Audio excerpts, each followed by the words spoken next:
மகர ராசிக்கார நண்பர்களே, 7 சனி போகிற போக்கில் உங்களுக்கு மிகப்பெரிய சிக்கலை மாட்டிவிடுமா, அல்லது மிகப்பெரிய முன்னேற்றத்தை கொடுக்குமா?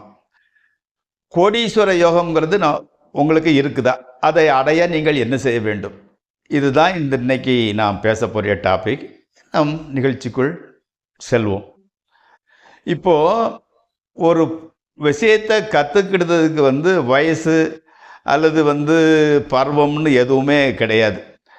அதாவது அனுபவம் ஞானங்கிறது 80 வயசில் கூட வரும். இந்த மகர ராசிக்காரங்கிறது அனுபவம், வாழ்க்கை அனுபவத்தை நிறைய கடைசி காலத்து வரைக்கும் கற்றுக்கிடக்கூடிய ராசி. இவங்க சின்ன லெவலேருந்து மிகப்பெரிய லெவலுக்கு போகிறவங்கள்லாம் மகர ராசியில் பிறந்தவங்க தான். உதாரணத்துக்கு ஒரு சின்ன டீ கடை மாதிரி வச்சுக்கிட்டு இருக்கிறவங்க திடீர்னு கொஞ்சம் அதிர்ஷ்டம், கடுமையான உழைப்பினால பெரிய